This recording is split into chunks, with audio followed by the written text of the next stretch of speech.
Well, welcome everyone. We are here this morning at Horseshoe Bend Wildlife Area here in Dickinson County. My name is Jorgen Rose. I'm the Habitat Coordinator for Practical Farmers of Iowa. Behind the camera today is my colleague Nick Odie. We're sorry you couldn't join us this morning live. It's a beautiful morning. We had some connection issues, but we still want to take a few minutes, show you around. We're going to ask plenty of questions, have a great discussion. We're really lucky today to be joined by two excellent gentlemen. We got Brian Cuperus from the Dickinson County Conservation Board and Darrick Weissenfluh from the U.S. Fish and Wildlife Service. They're going to talk to us a little bit about a stream restoration project that was completed here not too long ago, and about aquatic systems and aquatic wildlife more generally.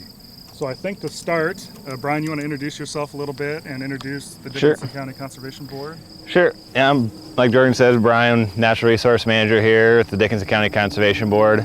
Horseshoe Bend Wildlife Area, it's roughly 180 acres. Within the last 5-6 years, we've probably done around 50 acres of restoration work just on this property alone. Some of it's a lot of it was our work, and then a lot of great partners with the U.S. Fish and Wildlife Service, the Iowa DNR, and a few others. Great. Darrick, you want to introduce yourself and the Private Lands Office? You bet. I'm Darrick Weissenfluh. I'm a fish and wildlife biologist with the U.S. Fish and Wildlife Service's Partners for Fish and Wildlife program. So we're a voluntary conservation program for private landowners, and we help provide both cost share and technical assistance for projects that involve wildlife habitat restoration. And so my involvement here at this site has been, as Brian said, both providing funding for some of their projects, and in this particular case that we're going to talk about today, it was more on the technical side of the practices that we implemented here. Great. So maybe we can pan around a little bit. We're here in the floodplain right by the Little Sioux River. I think we're going to get down in the river here in just a few minutes, but maybe Brian or Darrick, you want to talk us through kind of like the landscape here and what people will be seeing on camera. So you can just kind of describe what the camera's looking at as we pan around here. So what you're seeing now is the upstream floodplain. Before, that's all natural. We haven't touched anything with that. Below where he's looking now is where the boulders and stuff are at. And as he pans across here, this is a bench we took down, I don't know how many feet of just 3 feet of just sediment that's been built up over the last how many years of all the flooding. And there was, as you can see now, this has all been reseeded, reshaped.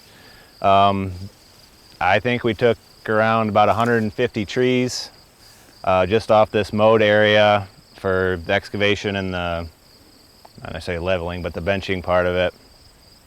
Yeah, I don't know if you wanted to get into the alleviating any of that, or? Yeah, so I guess this project really designed to restore this floodplain. Yep. Is that right? Yep. Yeah. Reduce sedimentation and improve mussel habitat and mussel quality. And Yeah. We're trying to let the water come up and out. That's Yep. right, connectivity, floodplain connectivity. So the floodplain is the area adjacent to the river that is usually a low-lying area that when obviously floodwaters rise, then it is able to expand and sheet over this floodplain. And the floodplain here goes all the way towards those far trees you can see there, towards the base of that hill. So it's a very broad floodplain. And at a 100-year event, for example, it would be about the top of Jorgen and Brian's head for the water levels. So what you're going to see today is obviously among the lowest you'll ever see here, but this gets very big flooding events. And so this project was actually funded by a federal grant program it's called the State Wildlife Grant Program. So the U.S. Fish and Wildlife Service provided funds, in this case to the Iowa DNR, and is actually a joint project with the Nebraska Game and Fish as well. And it was specifically focused on reducing sedimentation, both from stream banks as well as upland areas that are adjacent to these rivers and streams, and then also building in some in-stream riffle habitat, which we'll show you here in a minute. And so by kind of looking at what we've got here where we're standing, this was about 3 to 4 feet higher with sediment. This was all lined with trees. And so one of the first activities on the landscape here that we did as part of this project was actually remove the trees that were not here historically. So this was mostly a prairie environment, tall grass prairie that's been really invaded by trees. And I guess I'll just point out that one of the reasons that's a problem for these riverine systems and floodplain connectivity is Trees, obviously, the roots help trap a lot of sediment, which over time then builds that sediment up, and so the rivers aren't able to connect to that broad floodplain I talked about. And so this project, a big part of it was benching this, meaning creating a shelf here that allows that water to more easily get to the broader floodplain. Yeah. So I think a lot of landowners are probably familiar with riparian buffers, and those, might be common in some other parts of the state, but here really trying to restore that historical prairie plant community that would have been here. Yep, and so after this was all done, this is reseeded by Dickinson County Conservation Board. And what you see now, I think is worth mentioning. It's all pretty low vegetation because they're mowing it just like you would mow a native prairie reconstruction for CRP or another program. That's really critical, and we're fortunate that it's dry and that they can get in here to do that. And so we anticipate this will have quite a bit of good native vegetation diversity, which will obviously benefit other wildlife besides mussels, like pollinators and other wildlife as well. Great. Well, anything we want to talk about up here more before we can get down in the stream and maybe show some of the in-stream enhancements? Yeah, I'll show that. I guess I'll just mention behind Jorgen here, it kind of drops off, and you'll see it kind of drop over this hillside, and that's actually an old oxbow. So it's an old river meander. It now functions as a very nice off-channel wetland, meaning it's not connected most of the time to the river, but it's off-channel. And so by reintroducing this connectivity or helping restore that connectivity, that oxbow will hold more water during flood events and after they conclude. Also, that oxbow we had sampled for fish had lots of good native fish diversity. And as we're going to talk about once we get down on the channel, mussels and fish have a very close relationship. Mussels rely on fish for fulfilling their life cycle in most cases. And so, this has broader impacts to this property, which is why it's such a great project. And DNR had the foresight to think about how that fits into the landscape and making sure that multiple species of fish and wildlife benefit from this project.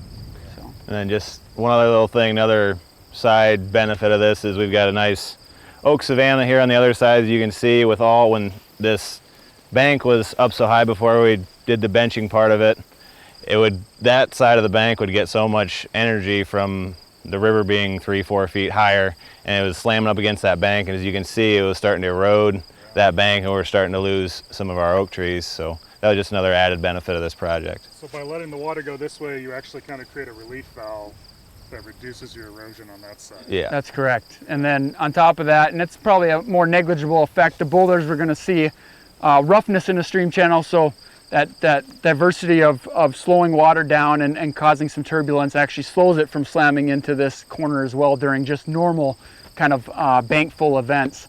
And so the combination of things should help with that hillside as well. And you can see when you look over there the amount of sediment that was also coming off that edge. And so again, it's not just what's happening from runoff and in the farm fields and the land that drains into here, it's also the banks themselves and trying to protect that with these projects as well. Well, I love playing in the stream. So I think let's get in the stream. Maybe while we're walking down there, Darrick, you can talk you mentioned this is a mussel project. Yep.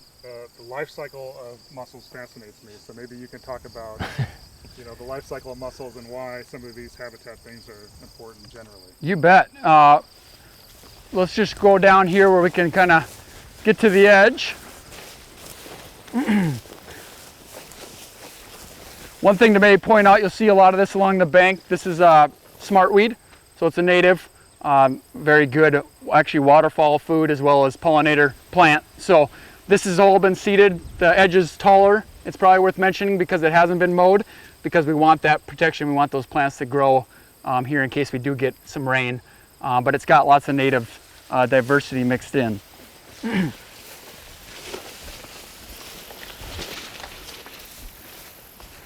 So you can kind of get a view of our Little Sioux River here, which is the lowest I've ever seen it. Yeah. And it's a combination, obviously, of drought, and then there's a beaver dam, actually a new beaver dam just upstream we might see at the end. That's actually slowing the water even more, and that's an okay thing. It's natural, but it makes it very easy to see what's going on in the stream here. And you can see some mussel shells behind me if you look upriver. Actually, you can see a lot of them. And so this is what we're kind of talking about today. And there's a couple different mussels here, and that's what the project ultimately was intended to benefit. I believe this is a pink paper shell. You can kind of see the pink colors inside here. Mussels, as I was alluding to, rely on fish in most cases to fulfill that life cycle. So what happens is males release sperm into the water, females take that in, and then they produce larvae called glochidia. And those need to be deposited onto fish, either in the gills or on the body in some cases. And so a lot of these mussels are actually adapted to certain fish species. And so this one, for example, I believe it's freshwater drum. You guys can look that up to verify. The other one that we're going to see up here is called the plain pocketbook. It was one of the target species, and it seems to rely more on bass as well as walleye and sauger. And so you can see that relationship benefit for these species and how everything ties in. Without the fish, in this case, mussels wouldn't be able to fulfill that complete life cycle, which after the larvae grow on their gills or on their body, eventually after a month or two, they'll fall off as larvae or as small mussels into the bed of the stream where they'll continue to grow. So that, that's one of the neat things about these, and a lot of these have unique adaptations specific to the fish they're trying to bring close enough to get their larvae on. One thing I should have mentioned at the beginning, the reason this is so important is at the turn of the century when European settlement really took hold here, there were about 55 species of mussels in Iowa. I believe today there's less than half of those species. And so mussels are really an at-risk species, which is why the DNR got this grant to do the project. And the goal is to improve habitat for mussels so that hopefully their numbers can continue to expand and increase. Anything you want to add on? I think you covered it pretty well. Okay. I just want to pause here real quick because I think we can see, some of the erosion and how this bank is now just higher too than the small bank we just walked down. Yeah, maybe worth pointing out here is you can see different levels of vegetation. And so the creek here is actually trying to heal itself and it's doing a pretty decent job now that we've had some drier years actually. And so there's a little bench here, that's what we call a bench, and then it comes up and then there's another big bench there before it hits the hillside where the oaks are on. And that taller bench, that elevation of that is about the same as where we benched on the other side. So again, there's that relief kind of as the water comes up to bank full where it can actually expand out into the floodplain. And so you can see the amount of silt that's kind of come off that bank and how the stream is trying to revegetate itself now that it's dry enough to do so. We got a live one. Oh, perfect. Good find. So that's actually one of the target species of this project. I believe it's a plain pocketbook. Again, it's kind of considered a generalist, but it seems to rely a little bit on bass and walleye and stuff as well to fulfill its life cycle. And when you get enough mussels and a diversity of mussels in an area, this area we found 3 different mussels so far as we did this project. They form what's called a mussel bed. That bed, they actually anchor into the substrate, and so they actually help hold that substrate in place.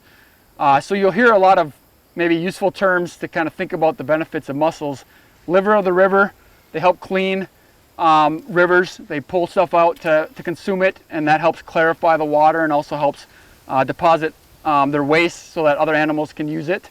The other one I've heard is that they're a sentinel of river health, and that is if you have good mussel, strong numbers, then usually that river ecosystem health is pretty strong as well.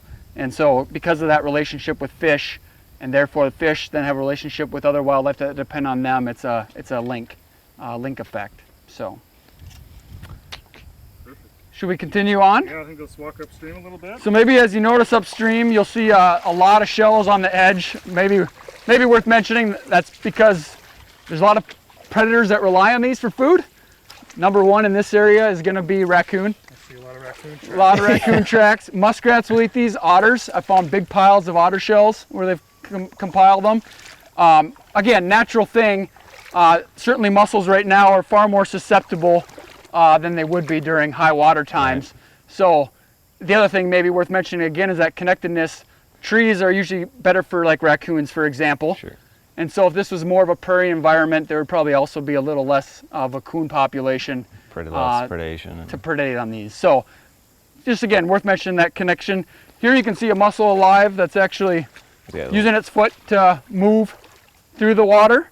And so you can kind of see them down here. And actually that's a different species. That's the third one. I believe it's a maple leaf. It's got some bumps on the edge. And so you can see how easy it would be for a raccoon or most other things, including people, to just grab it. And so, you know, just kind of neat to see how they can move. You wouldn't normally be able to see that if the water was up. Yeah. So normally he'd be 3 or 4 feet underwater. Underwater, yep. Yeah. Yep, so he's probably moving, trying to find some better substrate and or feeding. And so you can kind of see how narrow, as you look upstream, this stream is, and you're starting to get a view of the riffle, the boulder riffle that we installed. And we can kind of move up and talk more about why we did that. One other thing I can just mention, the benefit of these mussels and mussel shells is, as over time, a lot of algae will grow on them. So you can kind of see some, it's hard to see, but there's a lot of algae growing on this. These actually become substrate and kind of create their own little ecosystem for other animals as well, invertebrates, which then bring in fish again. And so there's this whole community interaction that's occurring. I think all these are alive too here, these three. Yep. Yep, so sometimes you'll see, especially as raccoons feed, when we did this project, I'd actually find mussels that were still alive, but were up on the bank right by the big trees. So they were in the process of being taken by a raccoon and dropped or otherwise forgotten about as they were going to be, or right before they were going to be consumed. You can also see a lot of minnows in this.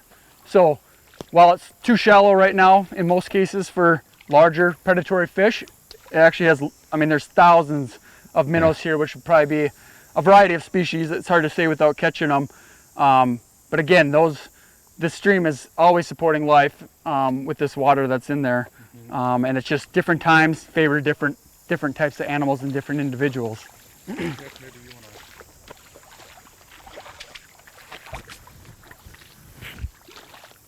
Don't muddy it up too bad. I can just touch on, and Brian, please fill in. Behind us is the riffle, boulder riffle cluster.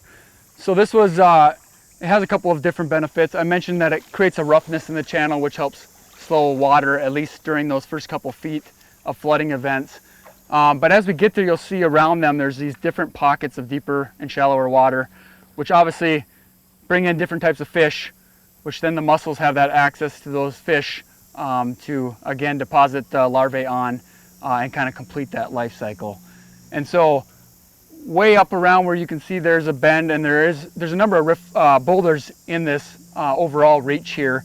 And so what we did here is an enhancement of those boulders and the riffles that exist to try to bring some more diversity to the river itself here, again in hopes that the mussels would be able to take advantage of that and the interactions with fish as well. So basically just an extension of the natural boulder cluster throughout this stretch here. So that's right. There's as we get up there, you'll see there's a very nice cobble riffle, so smaller rocks. And this, by extending it down here, obviously we get into there's a lot of sand down here. But certain mussels utilize more sandy habitat, some use more rocky habitat. And so again, by extending boulders down where you have a diversity of depths, different fish that are going to use that area versus the shallow rocky stuff, now we're getting hopefully a broader diversity of both mussels and fish in that area to take advantage of that. So Brian, was this type of project something you had been interested in doing here for a while? Like, had you recognized this as an opportunity for something like this, or was it really that there was this grant opportunity and this just kind of became Yeah, I think it was, you know, how we touched on the flooding and losing the bank and losing the oaks, I think is when I first contacted Darrick or mentioned something to Darrick about it, and it was just a collaboration between us and Nick with the DNR and kind of putting our heads together and see what was out there for funding. And you know, we did basically 2 different projects at the same location and various amounts of benefits throughout the whole project. So it was great. What made this especially appealing is the fact that Dickinson County has been so proactive on the other aspects of both upland and floodplain restoration. So they had Walnut Grove, for example, that was planted with an intention many, many years ago, but really wasn't appropriate for that area, and they weren't able to harvest it for wood, I believe. And so they came in and reconstructed that prairie. And so that's all part of this, again, broader connectivity. And so this project's really just fit really nice for the reasons Brian mentioned, but then adding back more diversity and function than was here a couple of years ago. So what you're seeing now is last August was completed.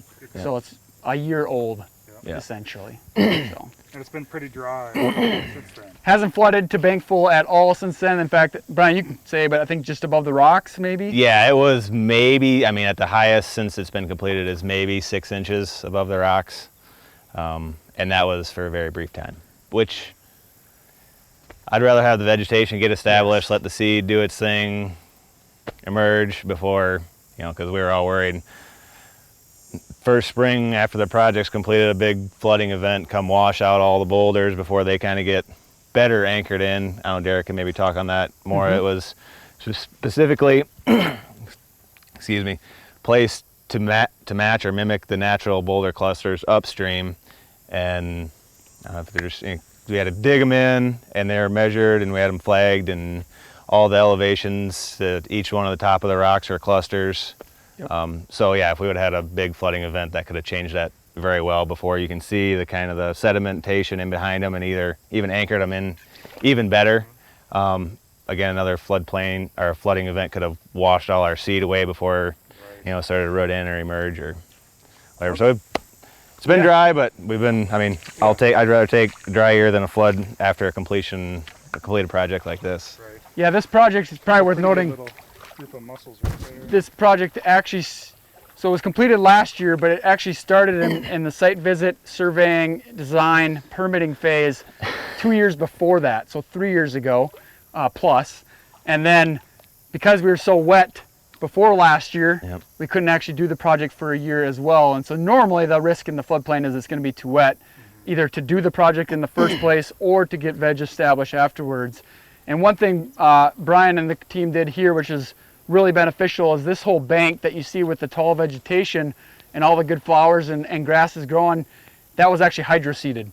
So instead of a standard seed approach, it was hydroseeded, which gave it an extra boost to get established. Maybe Brian, you can talk a little bit about how like a hydroseeding is different than like Sure. just using a drill that most might be familiar with. Yeah, most people are familiar with a drill type application, but we have what's called as a hydro seeder. I believe it's 1,100 gallons. There's a certain mixture of water and what we call mulch is what binds the water and seeds all together. So it's just a big trailer and basically a turret style nozzle that just shoots it out, and what its main purpose for is banks and slopes. Like a big thing is our roadside crew use it to a lot of back slopes and front slopes on ditches, so that mulch really holds the seed and the soil all together without it washing off. And I don't know what there's different types of mulch for different types of slopes for everything else like that, but we need to get into that. But yeah, just really helps get that stable right away and get that seed germinating. So a big benefit here in this case, especially because we had drier year going into the winter. So let's walk down here and take a look at some of these boulders.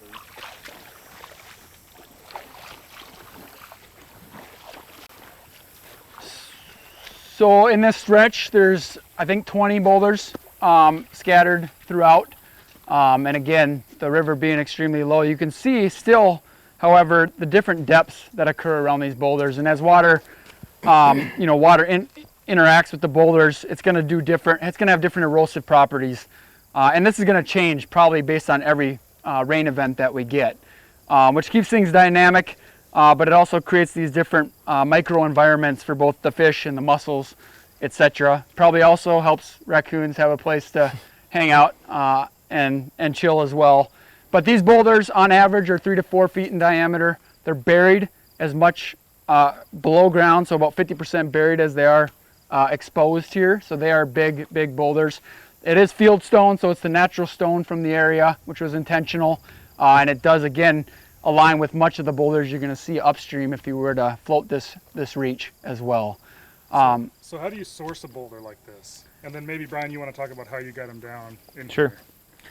Yeah, I think, go ahead. I don't remember where we got them from. There was a little bit of scrambling kind of last minute to find exactly kind of what we wanted. Just a local quarry, I think we may have got them from, but Yep. They just hauled them down here, placed them alongside the edge, and dumped them in the river, and the excavator come drive down, and we had it all flagged out for them, and had transit and for elevation and everything, and drove the excavator right down the middle of the river and dig out what you thought you needed and place a boulder in there, get your measurements, and go from there. And my approach was to start upstream because I wanted to see how the river at that time interacted with each boulder. You know, we don't want to direct water to the banks, right? We're trying to avoid additional stream bank erosion. And that's why they're kind of centered here in what would be considered the thalweg, or the deepest part of the river. Most of them are going to be there. There's some on the edge. But again, after each boulder's placed, we're watching to see how the river reacts. And obviously as different flood events happen, it's going to change. But we want to be as cautious as we can to make sure we're not misdirecting flows and causing more erosion. You'll also see as we go up here, there's different combinations of rock, from single scattered boulders. There's 2 in spots, there's 3 in spots, there's kind of a hybrid approach in between. And again, that's based on a reference site just upstream and how those boulder clusters existed. And then, like Brian alluded to, making sure that when we set the elevation, the top elevation of these, that they're set appropriate to what already exists in this reach.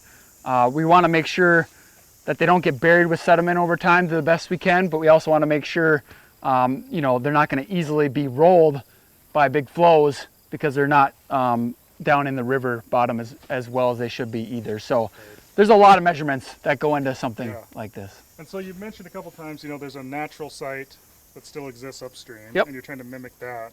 Would there have been sites like this kind of scattered along that we've lost?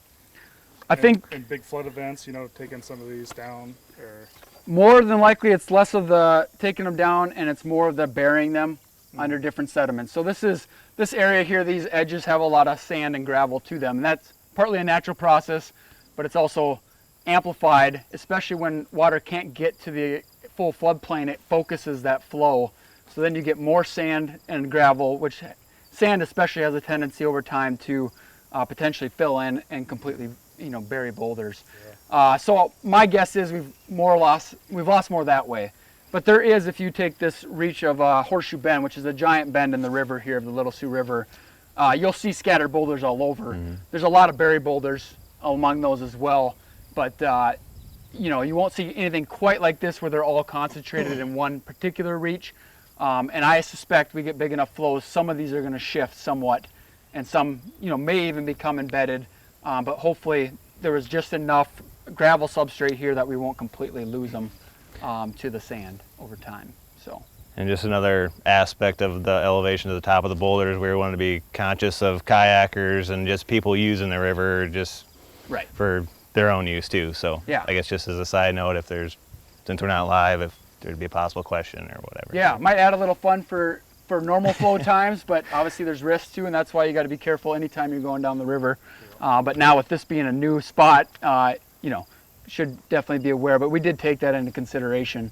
And that's why, again, they're not set any higher than you get already from the top and downstream reaches of existing boulders. So normal flow, these would be submerged. Pretty close, right to the top Okay. is probably more close to the base flow. We're well below right now because of that beaver dam and the drought. So that would be the normal circumstance. And then when we talk about bank full, you know, where we start getting to the edge of what is the floodplain, you know, these would be under 4 to 5 to 6 feet of water at that time. So, well, let's keep walking. Yeah.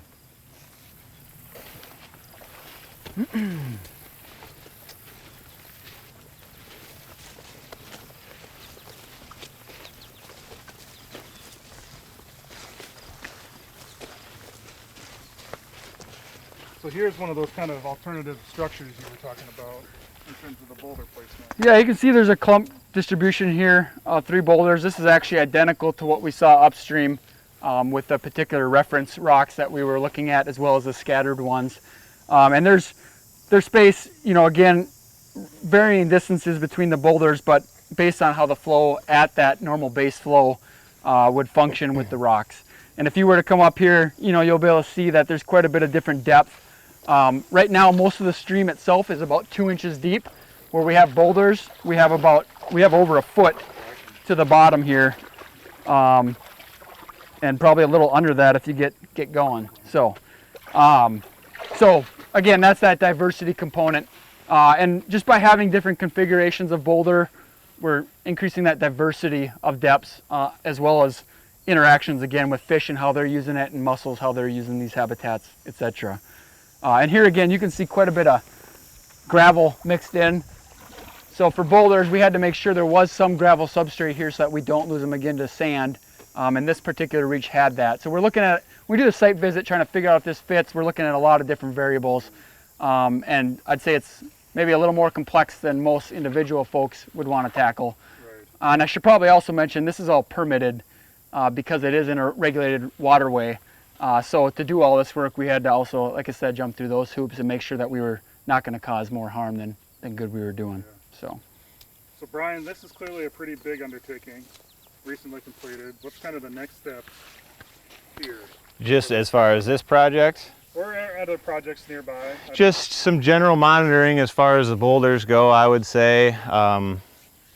Our maintenance mowing and some spot spraying of the reseeded areas. There's a couple oak savanna areas that we've been slowly trying to bring back, or whatever you want to call it, but restore, I should say. There's some other brommy, non-native areas here that we'll be working on trying to do some reconstruction projects on too. So just general habitat improvements. Yeah. Maybe worth mentioning in case there are folks wondering about how they can do this type of project. Again, various funding sources exist, but in this case it was Iowa DNR, and I wish Nick Baumgarten and folks could have been here since it was really their project that they helped set up. But there are, I'd say different levels of commitment with different aspects or activities of this project. So I guess if I'm a private landowner and I'm wondering what I can do, I think one of the best things you can do is help reduce runoff and sedimentation where you have that ability to do so, whether that's converting crops to native prairie again, especially in floodplains. So part of this project at other sites involved actually prairie reconstruction of those floodplain fields that were inundated most years. Or putting in buffer strips would be another great practice that actually has a direct impact on the river itself. The next best one I would advocate for, especially in these prairie systems, is tree removal. And being specific about it though. Oak savanna, very much natural, historic component of this landscape. The willows and ash and maples you see here are pretty much all invasive. And it's partly just the trajectory of the system, but also because we don't have the same disturbances we once had with fire and grazing, etc. And so I recently talked to Brian also about conservation grazing down here, and they've got another project where they're doing that. There's opportunities to think about it holistically. I would say boulders are probably beyond most folks' interest and ability, unless you involve another organization. USDA has potentially some through the Environmental Quality Incentive Program, EQIP, depending on the individual site and what you're trying to accomplish, both for boulders and benching. But I think if we could get more folks concentrated on the reducing sedimentation from runoff and restoring native prairie where it was historically, that would go a very long way towards river health and our overall enjoyment and mussel benefits for that as well.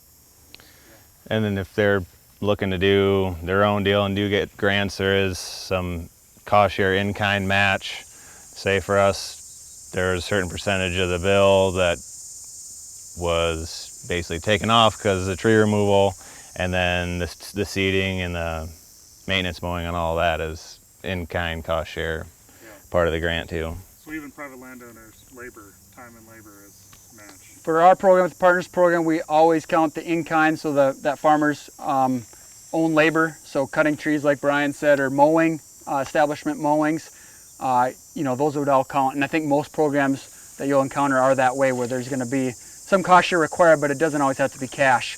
And if you have that ability, or if you want to hire someone to do it, but that's your in-kind contribution, that's usually what's required on these dynamic projects from a partnership standpoint. So. Well, I think we're about out of time. Any closing thoughts? Covered a lot of good information. I guess I wanted to just point people to some resources in case you're interested in mussels. Yeah. There's this book here. I believe it's Freshwater Mussels of the Upper Mississippi River. I think if you look that up, you can find it online as a PDF. And we'll post some links with the video. It's got every mussel, at least as part of the upper Mississippi River watershed, which most of these are also in Iowa. And it tells you what their fish host is, tells you how they're doing, all that stuff. And then I would also, if you want more info, there's a really good Science Friday podcast. And if you search mussels, you'll get a whole bunch of hits. And there's some really good talks on what's going on with mussels in general in the United States, as well as in Iowa and Minnesota and the border states here to Iowa, and all the work that's being done to help them, which then again helps most other wildlife and recreation as well. I know there's a website, help me remember what that is. It will show you on like a Google Earth profile of your 100-year flood mark and your 500-year flood mark. Yep. For if that's something in It's your called, floodplain you want to be aware of. And Iowa flood risk. If you search Iowa flood risk, that will give you a good idea of the regulated floodplains in each county, and you zoom in on a particular river piece and it'll show you that regulated floodplain, as well as you can actually click on different levels of flooding from a 50% annual chance up to the 500. And then there's also, I think, going to be a link for just a map viewer where you could pull up any property in Iowa and you can see the historical photos. And so when I was talking about things like tree removal and why we're doing it, I'm using, a lot of times we're using those 30s photos, 40s, 50s as kind of a guide to how it was historically. Obviously, some of that's already been manipulated, but you can see the changes of these river systems very clearly, including often many feet of bank being eroded in a lot of these streams over the last 40, 50 years. So. Well, great. Well, thank you, Darrick. Thank you, Brian. I had a lot of fun. I'm sorry, viewers, that you could not join us live today from the Little Sioux River. Like I said, it's a beautiful morning. I hope you enjoyed the video. I hope you learned a lot. There will be an evaluation link in the YouTube video. When it's posted, you can click that link. Tell us what you thought of this video. Tell us what we did well. Tell us what we could do better. A little bit about PFI. Practical Farmers is a farmer-led, member-based organization in Iowa and across the Midwest. And our mission is to equip farmers to build resilient farms and communities. And we do that through a few different ways, through on-farm research and through education and outreach events like this one. So if you want to learn more about Practical Farmers and everything we do, you can visit our website, practicalfarmers.org. I do want to make a note, this episode of Live from the Farm was made possible by a Conservation Innovation Grant from the Natural Resources Conservation Service, so we appreciate their support, and I do just want to thank again Fish and Wildlife Service and Dickinson County Conservation Board for partnering with us on this event. And I think with that, so long until next time.